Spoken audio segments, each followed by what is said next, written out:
Hello, Brett. Welcome back for part 2 of the New Zealand Tech podcast. That one's a bit of a turn up for the books after, I don't know what we're at, 580 episodes. We I think this is the first one that's been interrupted by a false alarm on the building burning down. I'm pleased to see you survived. That's good. Yeah, thanks. Right, so we were about to sort of delve into sort of this situation where an internal communication from Musk to his people at Tesla, basically saying, "Look, get back to the office for at least 40 hours a week, or get stuffed unless you're one of a chosen select few." And I guess this sort of crosses over with discussions that I've been having recently with a range of folks who have been talking about just the value of getting people back together in person, but how at odds it seems to be with most of certainly the technology world, where we're not expecting to have staff back in the office for 40 hours. 40 hours a week, that we're expecting a level of flexibility now. And trying to get my head around this, I thought, well, I guess if you're a manager of a manufacturing team, which is a pretty big part of what Tesla do, then sitting at the end of a computer while your manufacturing staff are running around a factory, I can see that probably not necessarily playing out so well if you're at the top of the stack and you're expecting to direct people from afar. That was the bit that I could understand, but I don't really know the full story on this one. What are your thoughts? Do you think they're going to make this work, or could they be losing a lot of people at Tesla?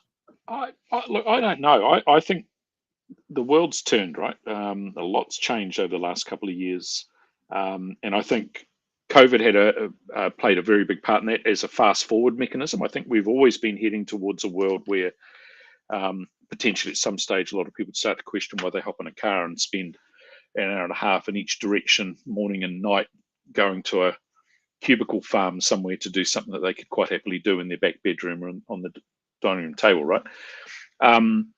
So I can absolutely see for companies like Tesla, where it is a manufacturing facility, right? Or manufacturing company, it's pretty hard to, I don't know, make batteries on your dining room table, or assemble electric motors on your dining room table. You need to be at a place, and that's a pretty standard model of work. It will be interesting to see for those people at Tesla who don't necessarily have to be at work, knowledge workers, for example, how they take to that. Elon Musk does not have a particularly good track record when it comes to caring and feeding for his staff. He's got all sorts of interesting health and safety issues going on at one of the plants, I think in California, isn't it? They've got issues with rampant racism in some places and other things. So I'm not sure that he's someone that builds the most incredible work cultures, but he has an amazing knack of hiring incredible people, and I don't think there's any doubt about that, to drive those businesses for him. So, look, I think the Tesla culture is clearly one of good old working more than 40 hours a week and all that sort of thing. I'm sure a lot of people will thrive up with that, but I think a lot of companies that might want to follow suit might want to just sit down and have a very careful think before doing so. I think if you're early on in your career, it makes sense to be in the office. Those that are seen will be known and understood and promoted. I think that's a fairly safe bet. I know a lot of people that would happily never go near an office again, which I think is interesting, which is not to say they don't like getting in front of customers and making sales calls and doing all those other things. They just don't see any point in sitting in an office anymore. I think it's probably changed the face of international and domestic air travel. I think that's a fairly safe bet as well. It'll be interesting to see how this whole thing plays out. There's a really good guy on Twitter, Chris Hurd. His Twitter handle is Chris_Hurd, HERD, who's a bit of a guru on the whole, remote work, I guess, thing, and has a startup company based around it, providing hardware for people that are remote workers. But he tweets some very interesting stuff and some quite interesting kind of surveys that he's done and some of the results are quite fascinating. In some parts of the world, huge numbers, 80% of people have no intention of ever returning to the office. Obviously, it'll all depend how what looks to be a recession plays out. But we are in the tech world in an absolute war for a battle for talent. And I think those companies that might want to demand people spend their 37.5 or 40 hours or whatever it is in a building downtown might struggle. That would be my guess. So I think, I don't know. I think for some organizations this is going to work, particularly if you have to go and work at a machine like the people in the Tesla factories do. I think for those people whose main tool of trade is a laptop, it's probably quite different. Yes, I think it's going to be a time, particularly the next 6 to 12 months of navigating what works, and it's probably going to vary a lot from one organisation to another. And there are a lot of factors. Of course, we've got organisations that have been around for many years that have been entirely remote workforce, Yep.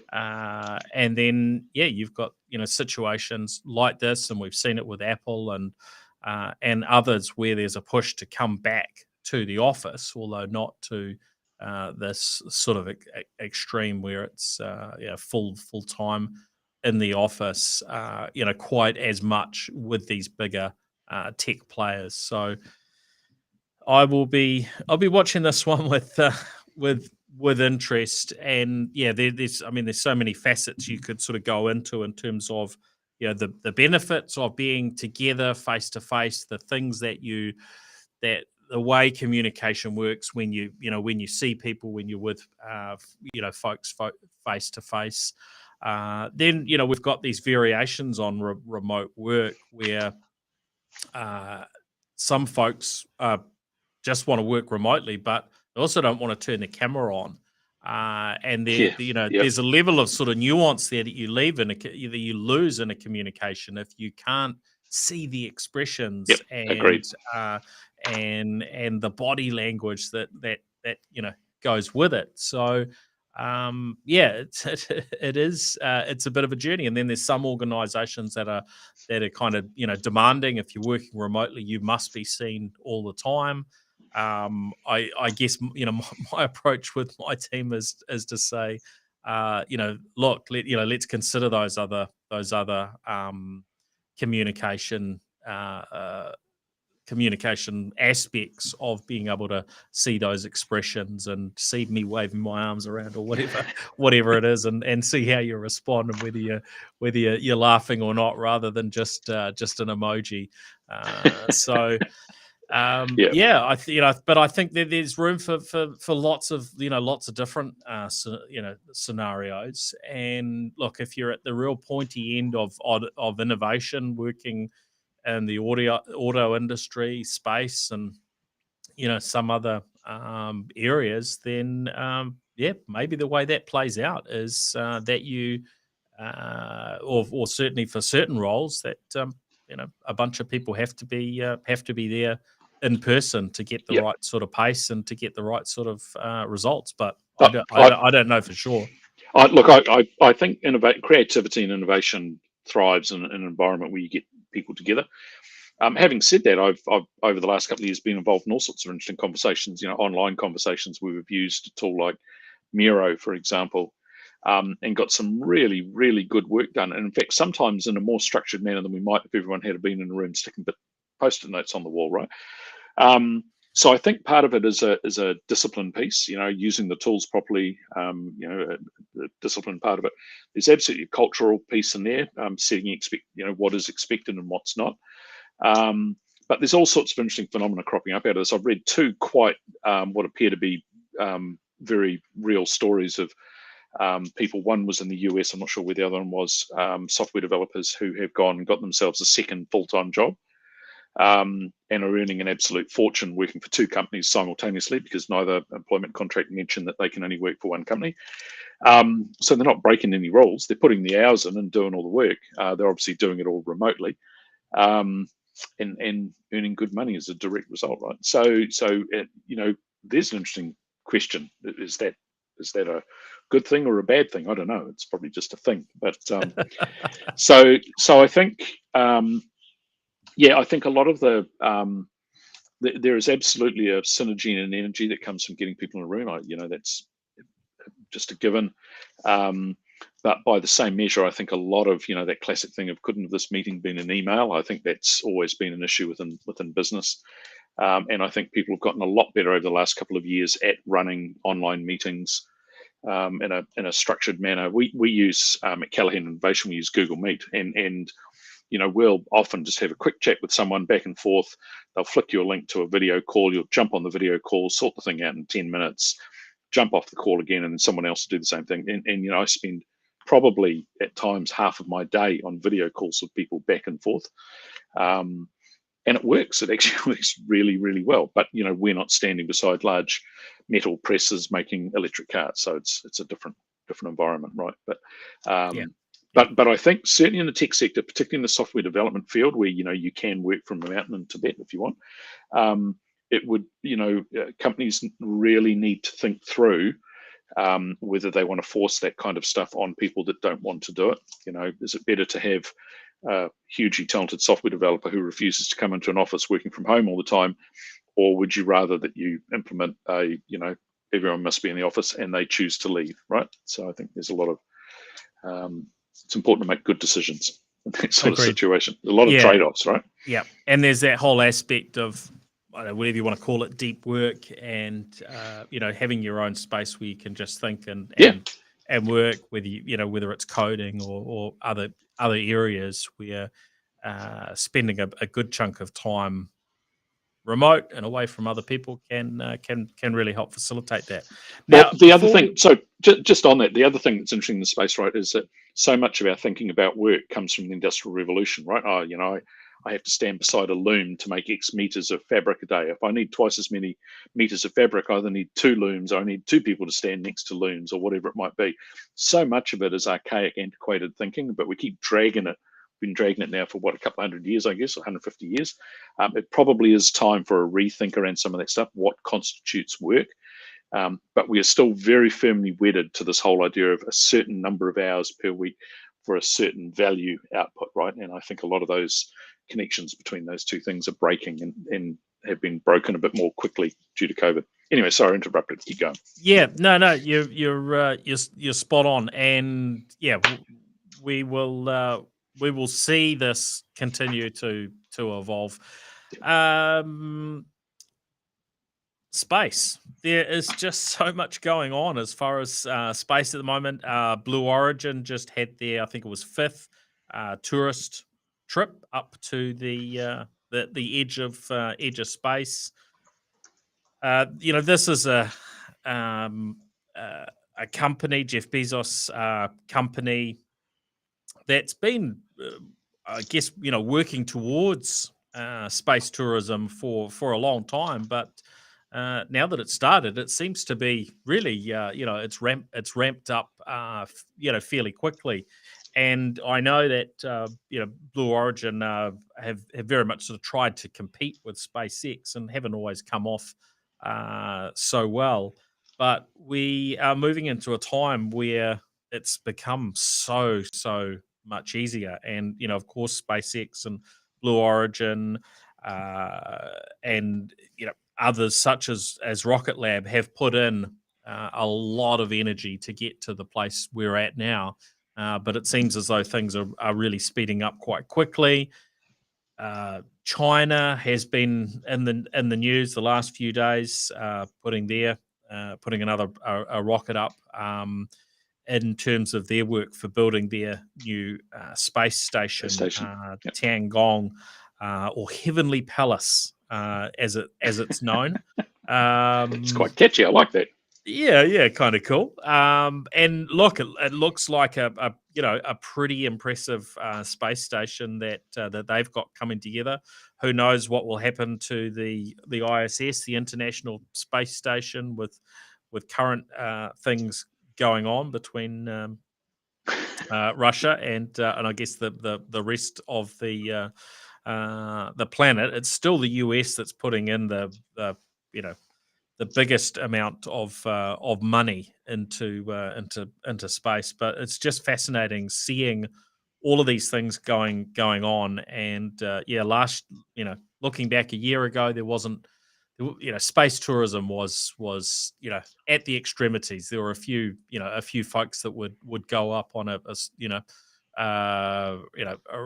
get a ride from the Russians at great expense, but now those prices are really coming down, and the things that I guess have been talked about for so many decades are now kind of on this technology innovation curve that that we all know about. Starts out expensive, and then the prices come down, and it gets more and more accessible to a broader range of people. And I find it to be incredible, the pace that things are now moving about. And obviously we talked about satellites and so on earlier on in the show, but I don't know. Have you got any views on where we're going to be in a decade or two, now that we've got this pace going, that it's not going to slow down, is it? No, look, so no, it's not. I think there's a few interesting things going on in here. Watching, Musk, Peter Beck, Branson, Bezos compete in this space is quite fascinating. So it's the amount of innovation that's going on in this domain is absolutely massive. It is a contest of egos, without a doubt, certainly between three of those. I'm not sure what Peter Beck is like, but the others in there are certainly not known for having minor league egos. Is it about rocket-based international travel? I've seen articles about that over the years about, it really doesn't make too much financial sense, I suspect, to just send people up for an hour or two into space for doing a couple of orbits and a bit of weightlessness and all that sort of thing. Obviously, there's some people can afford that. 99.999% of the population can't. But the idea of international travel via rocket is very interesting. And I'm sure that underpins some of what's going on in this space, right? Without a doubt. But you're right. If you look at what's happened 10 years ago, this was just science fiction, absolute science fiction. And now, if you've got a big enough checkbook, you can write a check and go to space. So that's happened in an incredibly short period of time. 10 years out, I have no idea where we'll be at, other than the rockets will be more reliable. Probably just as polluting, I'm not sure. And maybe there will be people traveling around the world, vast distances and incredibly quick periods of time. Of course, this all is predicated on the fact that none of them crash and burn. What's that Elon Musk quote about? He wants to die on Mars, just not on landing or not on re-entry or whatever it is.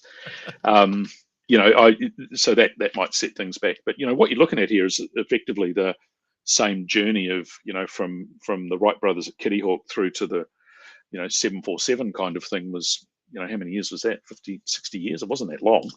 We're building things faster, better. We have new manufacturing techniques now. Where are we going to be 10 years down the track? God, I'd hate to think, or I'd love to think it will be quite incredible, without a doubt.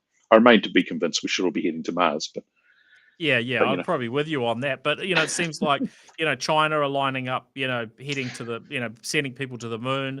Mars is certainly on their plans. Musk is sort of still talking that Mars could be, as soon as 2025 from a SpaceX perspective. But there is something glorious, and I don't know if you saw the videos of the latest Blue Origin mission, but it does look pretty spectacular. Seeing the rocket come down again, and then also seeing the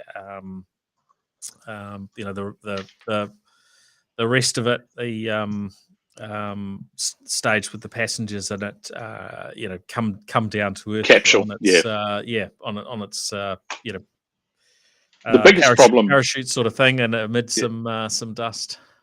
The biggest problem Blue Origin have is clearly what their rocket looks like, right? I think, whoever was the designer that convinced Bezos that we should make this rocket and it needs to look like a giant penis, mate, I think was absolute evil genius. That was some great piece of work. Yeah, it's pretty hilarious, isn't it? It is. It is. There were a couple of more things I was hoping to speak about, but I think we've run out of time. We'll come back to them. Want to delve into Vocus and 2 Degree merger having, I guess we could say it's fully completed now because the Vocus team have been moved into 2 Degrees headquarters and had a chance to hear from them on that last week. So we'll look forward to delving in a bit more. What does this actually mean for New Zealand telecommunications? But it had a great chat with, there was a bunch of media and folks hearing from Mark Callender, who has, moved across from heading up Vocus to heading up the new combined entity of 2 Degrees. So we'll look to plan something in the weeks ahead on that one. I think the probably the big or one of the headline pieces of news there was that they will be changing from being a whole raft of sort of challenger brands to being a combined brand overall. So we'll be seeing the end of Orcon and Slingshot and so on. And it will all be 2 Degrees. I think 2 Talk was the probably one of, if not the only brand that's maybe gonna stay separate from that. But yeah, quite a big point in New Zealand's telecommunication history. It is. It's a very big deal. Not just numerically, but from a shaking up the marketplace perspective. In 2 Degrees, I don't know a lot about Vocus, but I know 2 Degrees have played that challenger role extremely well in the past, right? So yeah, no, how it all plays out. You're right. Yeah, no, look, I think both entities have have done very well in in their own ways. The interesting thing will be to see whether they manage to sort of carve out more of the business market. And certainly from a mobile perspective, 2 Degrees hasn't tended to be a big player. But now when you look at some of the data and so on, it seems like they've got I think they talk about a 98.5% of the population being covered by their network. Doesn't really sound too much different to the others. So fascinating things ahead. Now, we also didn't get time to delve into all of Apple's news from this morning, of which there is an absolute load online. I just feel encouraged that Apple continuing to compete and innovate. There's some really, really cool, mostly little things, but that's what technology innovation is about in most cases, isn't it? Is that continuous improvement and not staying the same. Very interesting to see that footage of Apple CarPlay sort of taking over all the screens in new vehicles, apparently from late next year. And if we look at the new electric vehicles that are coming out, they look pretty slick with all of the digital displays, and I can imagine that there'll be a few folks at Apple sort of salivating over this idea that what's going to be on those screens in the latest electric vehicals will be all Apple. I think the electric vehicles will be Apple at some point, right? I mean, I think that's pretty. Yeah. That's definitely. I was listening to a podcast here, Professor Scott Galloway. Yes. Talking a while back, and his take on it was that it's all about FaceTime screen time. That's where the these massive company valuations come from, whether it's Facebook or whoever. And Apple can't afford not to be in that market, and so I'm sure they will invade the screens of other manufacturers. But I'd be very surprised we don't see at some point Apple producing their own vehicles. The other thing I think that might not have come out at the Apple event this year, but will next year, is around their augmented reality investments. They've got a ton of patents in that space. They've hired a bunch of what appear to be incredibly talented people. This is a company that knows how to build consumer electronics, right? It's probably the best company on the planet at innovating and building this stuff. I'm really looking forward to see what they do. If there's someone that can really shake that market up, Microsoft are doing some pretty clever stuff. I think the Meta thing is still a work in progress. But yeah, watching what Apple bring to bear in this market, I think is going to be really interesting. Robert Scoble, just as an aside, is doing some quite interesting analysis of some of this stuff. So yeah, been on some chats with him, and yeah, I think he certainly seems to be in the camp that's sort of salivating over. Yeah, he's definitely a fanboy over what's coming in those regards. Yeah. But we know that Apple will often sort of sit back until they've got something that really works, and if maybe they don't find something that really delivers, then that maybe they won't actually end up releasing something. But it seems as though there's some room there. There's a bit of a gap, but yeah, it is. I guess this whole sort of virtual reality area is like others in that